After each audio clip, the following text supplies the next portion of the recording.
समय की बात है। एक घने जंगल में एक छोटा सा तालाब था, जहाँ तरह तरह के जानवर और पक्षी पानी पीने और खेलने आते थे। उसी जंगल में एक शेर रहता था, जो जंगल का राजा था।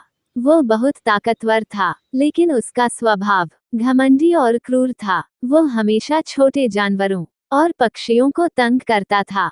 जंगल के सभी जानवर उससे डरते थे और उससे बचने की कोशिश करते थे। उसी जंगल में एक छोटी चिड़िया भी रहती थी।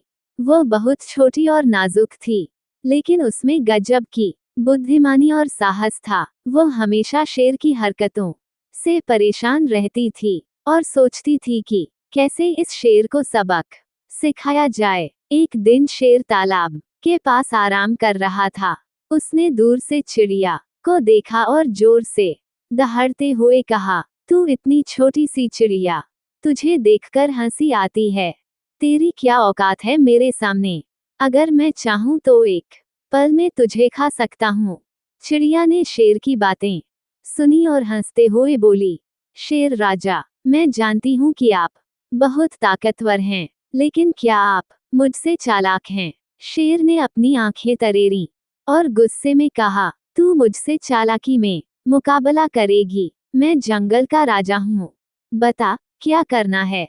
चिड़िया ने कहा, ठीक है, अगर आप सच में इतने बहादुर और चालाक हैं, तो एक खेल खेलें। मैं इस जंगल में एक ऊंचे पेड़ की चोटी पर एक छोटा सा घोंसला बनाऊंगी और आपको वहां पहुंचकर मेरा घोंसला नष्ट करना होगा। शेर हंसते हुए बोला, ये तो बहुत आसान है।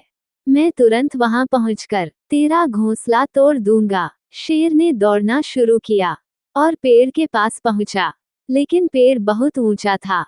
शेर ने पेड़ पर चढ़ने की कोशिश की, पर उसकी मोटी खाल और भारी शरीर के कारण वह चढ़ नहीं पाया। शेर ने कई बार कोशिश की, लेकिन हर बार फिसल कर नीचे गिर जाता। चिड़िया ऊपर से हंसते हुए बोली, क्या हुआ शेर राजा? इतनी ताकत होते हुए भी आप मेरे घोंसले तक नहीं पहुंच पा रहे। शेर को बहुत गुस्सा आया। उसने पेड़ को जोर से पंजा मारा, लेकिन पेड़ न हिला और न ही घोंसला गिरा। चिड़िया ने कहा, आपकी ताकत यहाँ काम नहीं आएगी। शेर राजा, आपको सोच समझकर काम करना होगा। शेर ने हार मान ली और कहा, चिड़िया, तुमने मुझे हरा दिया। मुझे अब समझ में आया कि केवल ताकतवर होना ही काफी नहीं होता, बुद्धि और समझ भी जरूरी होती है। चिड़िया मुस्कुराए और बोली, शेर राजा, हर किसी का एक महत्व होता है।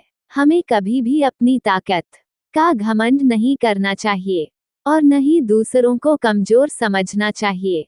शेर ने अपनी गलती स्वीकार की और चिड़िया से माफी मांगी। उसके बाद से शेर ने जंगल के सभी जानवरों के साथ मिलकर रहना शुरू